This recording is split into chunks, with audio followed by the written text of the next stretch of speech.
Welcome to PST channel, game stories, movie style, for your busy day. Since last time Trailblazer has been landed in Amphoreus, the land resembled that of the Greek mythology, and we have obtained Nicotter Coreflame which we entrusted to Phainon to put on trial. Now, let's see what happened to him now. Why did he thrust sword into Mydei? After Phainon entered the trial of the Flame Inheritance ritual to inherit the Flame of Nicotter, the Titan of Strife, everyone waiting began to feel worried due to the unusually long time, fearing he might fail. Glia asked Trinon for his opinion on the situation within the trial dimension. Trinon sensed Phainon was struggling and suffering inside. Glia decided to use the backup plan, having Mydei prepare to enter the Flame Inheritance dimension to help Phainon out safely. Mydei asked the Trailblazer and Danhung to enter the ritual with him to help Phainon. But Castrick objected, wanting to go with Mydei herself, fearing Trailblazer and Danhung might be harmed by the Flame Inheritance ritual. Mydei argued that someone needed to stay outside to help if they ran into trouble. Both Trailblazer and Danhung agreed to help wholeheartedly. Mydei explained the process of helping Phainon, taking Aglia's golden thread with him. Once Phainon was found, Aglia's golden thread would guide all of them back. But if a severe danger arose from Nicotter's Strife power, Castrick would immediately enter the dimension to rescue Trailblazer and Danhung, while Mydei himself could find his way out and didn't need assistance. After arranging the plan and duties, Aglia started the ritual for the three to enter Nicotter's flame dimension. Upon entering the dimension, the Trailblazer and Mydei stay in the central area of Okima. The scene before them was numerous injured and dead people. Both explored the situation and found that the residents of Okima and Kremnos were fighting and killing each other. Chardonis, who was present, upon seeing Mydei, denounced and insulted Mydei and the Kremnos people as evil, the root cause of this bloodshed. The Strife power spread into Mydei's mind, inciting him to kill his enemies with a full of rage. Suddenly, a spear flew from behind the two, striking down Chardonis, a move by Danhung. Both sides verified they were real and not illusions created by the ritual, and set out to find Phainon. Upon reaching the square, they found Nicotter in his noose disguise. Nicotter challenged Mydei to a fight. Strife power spread again, forcing the three to engage in unavoidable combat. During the fierce and chaotic battle, Phainon appeared and immediately stabbed Mydei. The three quickly followed the plan to take Phainon out of the dimension. After taking Phainon to rest in his room, Aglia explained to the Trailblazer and Danhung that the Black Tide was the source of disasters throughout Amphoreus. Its origin and true form is unknown, and even Titans could not withstand its power. They planned the next step, wanting Mydei to inherit Nicotter's flame, before parting to rest. In Rest Room, the Trailblazer and Danhung discussed whether the Black Tide was related to the Stellaron, like happened in Penacony. Mydei excused himself to attend to personal matters of his people. He met Chrysos, his mentor, to refuse becoming the king of Kremnos. Chrysos was disappointed with this decision. Aglia summoned the Trailblazer and Danhung to reward them for their help, and introduced them to Hyacinth, another Chrysos Heirs and head nurse from the Twilight Courtyard, who was sent to help Okima during Nicotter's previous invasion. Aglia suggested the Trailblazer travel to the Twilight Courtyard with Hyacinth, Trian, and Castrick during this period of rest, and gave them the golden thread hairpin in case of emergencies. While preparing to leave, the Trailblazer found a mysterious injured person on the roadside. Hyacinth, upon examination, found wounds from the Black Tide and decided to stay in the city to provide first aid. The Trailblazer arrived at the Twilight Courtyard, finding it had been invaded by the Black Tide. They used the golden thread to search for survivors. Hyacinth reported the injured person to Aglia, sending a message via Tribbie, asking Castrick to find Anaxa and confirm that the Titan and Coreflame were safe from the Black Tide. Back at the Twilight Courtyard, the Trailblazer found a message left by Anaxa, telling them to go to the top of the building to retrieve the Coreflame of the Titan of Reason. While climbing through various paths filled with mysterious mechanisms, they encountered a mysterious woman who appeared and guided them on how to reach the top. She introduced herself as Calypso, one of the leaders of this land. After reaching the central floor of the building, Calypso told the Trailblazer group to find certain objects to open the path to the top. They followed her instructions and successfully opened the path.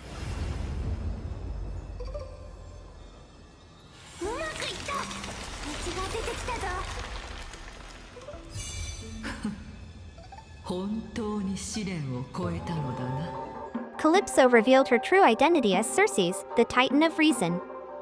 She explained she hid her identity to protect herself from enemies and hide the Coreflame, and to test the Trailblazer group's strength to fight the enemies from the Black Tide, and shared her plan to help Anaxa and eliminate this mysterious enemy. Upon reaching the top, they faced a mysterious black swordsman with unconscious Anaxa behind him. The battle has hard cause black swordsman is too strong. Try and use Century Gate power send him away. Oh, what? That's the light. No, my enemy.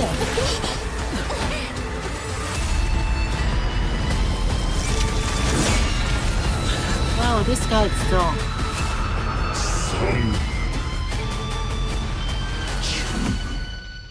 Peace last are enough.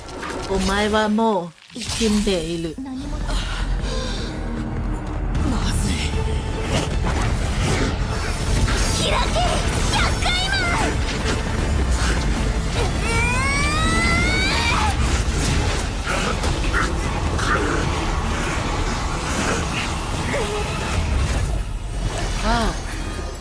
After the battle, everyone returned to Okima with Anaxa, who now had the Titan Cerces residing in his body. Trian excused herself to rest. The remaining three went to meet Aglia but did not find her as she was occupied with important business. They all went their separate ways to rest. The Trailblazer returned to the room to talk with Danhung about the situation. Danhung learned from Hyacinth about the possibility of repairing the train and returning to the Astral Express. Elsewhere, Phainon was talking with Mydei about why he failed in the Flame Inheritance ritual and why Mydei refused to accept the inheritance of Nycoder's Coreflame. Tribbie interrupted their conversation anxiously, saying that Trinon had been kidnapped by Crysos to the Labyrinth of Liminality to perform the Flame Inheritance of Nycoder himself. Crysos revealed his reason, to protect the people of Kremnos to rise of honor again and bring them back to their homeland, as Mydei refused the inheritance. Crysos accused the Chrysos Heirs only wanting power. Aglia intended to punish Crysos by execution, but Trinon objected and offered to reveal his past to Crysos and the public to prove that the Chrysos Heirs wanted to protect Amphoreus, not to dominate by power. Everyone agreed to Trinon's request. Mydei dreamed of the past, when he returned to seek revenge and kill King Urion, his father, who had tried to kill him by throwing him into the River of Oblivion as an infant, believing a prophecy that Mydeamos would lead the Kremnos dynasty to ruin. He also killed Gorgo, Mydei's mother, who tried to protect her son. Upon waking, he went to find Chardonus, as Phainon advised, to discuss how to make the Kremnos people abandon their desire to return to their ruined homeland. From this conversation, Mydei decided what to do next. On the other side, Tribbie dreamed of her childhood when she was with her mother in Janusopolis. Upon waking, she still heard her mother whispering and was told to explore and find many dolls placed around until the scenes became filled with fear.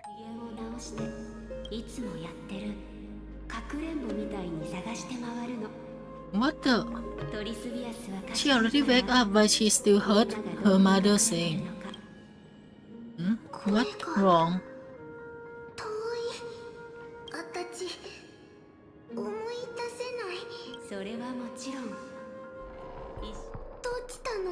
Don't tell me. The dolls were burned away piece by piece, making Tribbie realize this was an omen of the power of the passage to Trinon and Trian. Oh my god, it's confused me so much.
Meanwhile, Phainon went to see Anaxa to discuss about the mysterious black swordsman now they called Flame-Reaver.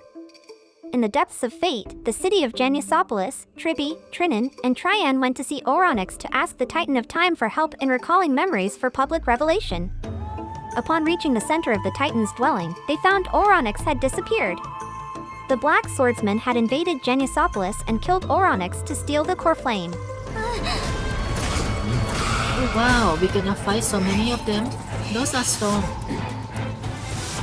And cool also. I love this bot.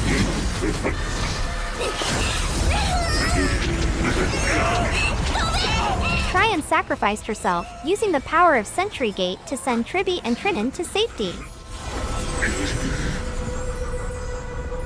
Oh no, don't tell me. Don't tell me. Oh my god, she beat PST. Don't die, she beat PST. When Tribbie regained consciousness, she found the Trailblazer had come to Genusopolis. After explaining what happened, Phainon made a plan, dividing them into two groups. Danheng, Hyacinth, and Trinon would stay and wait for reinforcements from Aglia and begin searching for Trian, while he, Trailblazer, and Tribbie would hunt down the black swordsman to reclaim the Coreflame. Just then, Aglia's reinforcements arrived. Phainon decided to return to Aglia to tell her his plan.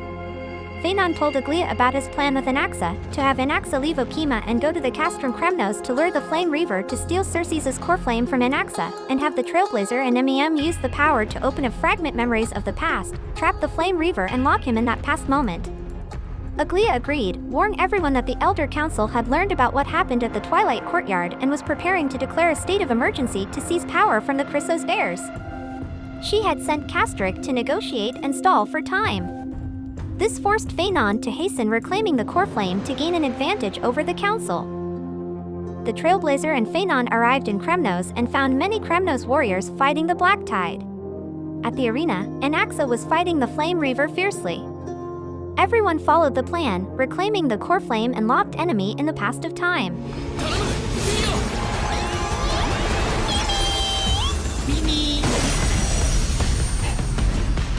Oh wow, we clear the Colosseum. Okay, it's died already. Oh, he is taking Coreflame this way, I see.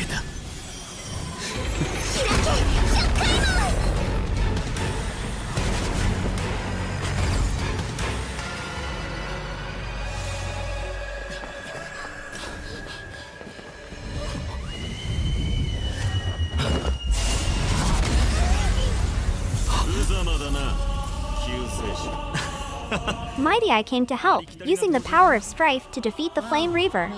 Already obtained the Coreflame and come to him. クレムノスは元より俺のだ。正門から入るのは当然だろう。 My base looks stronger now.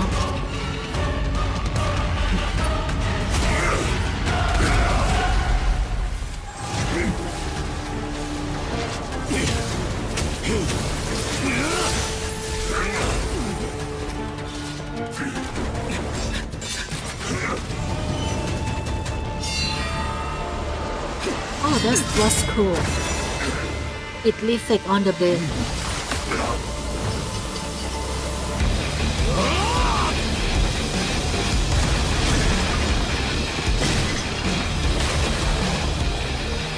Okay, I think we're gonna kill him this time.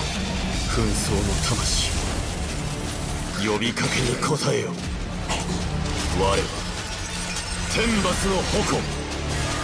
この世に痛みをもたらすものだ。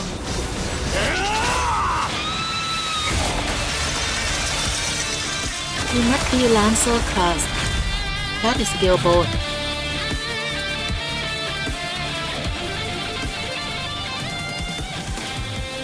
見届けよ。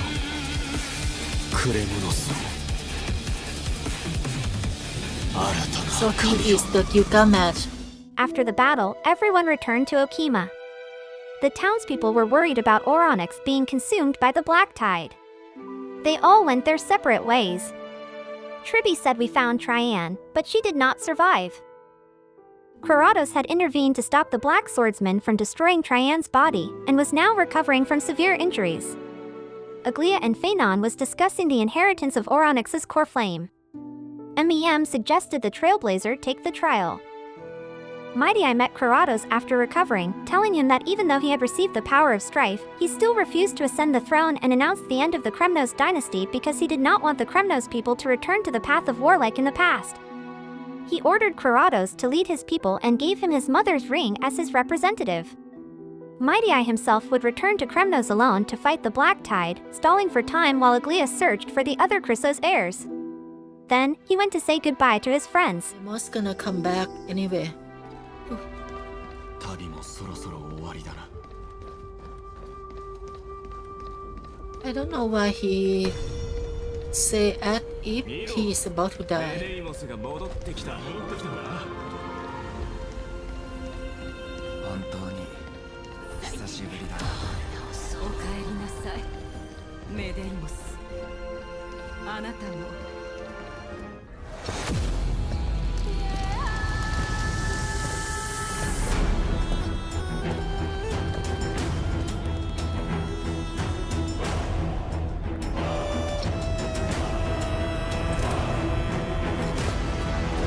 Welcome to damage.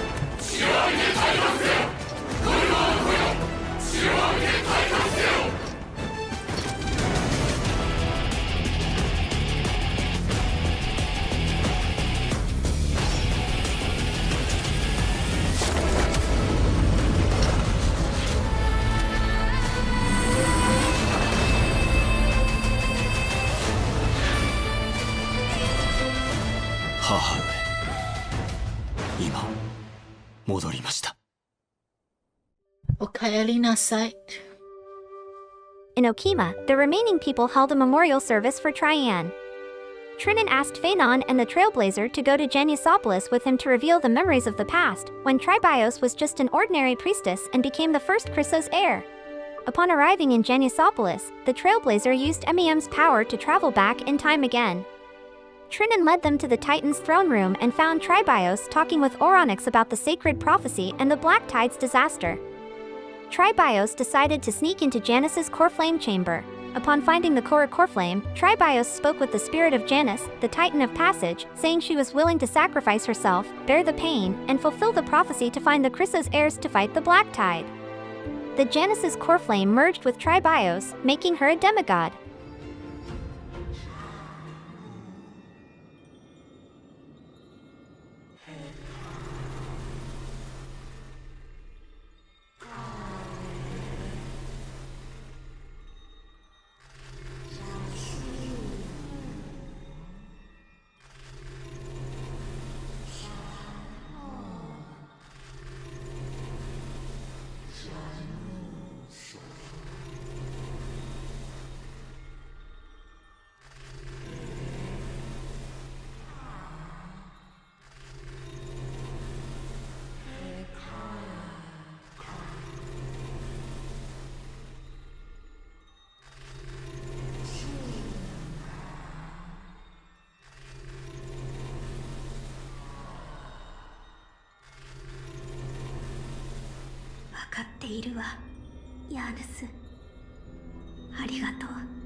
Oh, okay, so this is her true body. Actually, that's look pretty beautiful. Look good looking, just like me. Guards discovered Tribios had invaded and stolen the Coreflame and tried to stop her, but Tribios escaped with the help of a mysterious person. Finally fleeing the city, with the power of the Titan of Passage, she split herself into hundreds of bodies, sending a message to Phainon in the future about her promise to find and gather all the Chrysos Heirs to protect Amphoreus, even if her spirit had to shatter thousands of times. On the other side, in Okima, Anaxa, Aglia, and Cerces were discussing the retrieval of Cerces' flame from Anaxa. Danhung talked with the Trailblazer about the increasingly tense situation in Amphoreus, including the suggestion that the Trailblazer inherit Oronix's Coreflame. Danhung warned them to be careful as the elders were suspicious of their identities, and Okima was at risk of a civil war between the Chrysos Heirs and the Elder Council. And that is the end of Honkai Star Rail Patch 3.1. What do you think about this episode so far? Personally, I think it feels like they put 2 character quests into this part, but I understand the importance of why this is here. I think that the next patch onward will begin the climax part of the story, which I predict it to end on patch 3.3. If you enjoy this video, please like and subscribe for more movie-style game stories. We cover everything from classic RPGs like Final Fantasy to the latest mobile and MMO. Life's busy, so we keep games short and sweet. Get the story without the time commitment, a quarter of the time, all the fun. Thanks for watching, and we'll see you soon!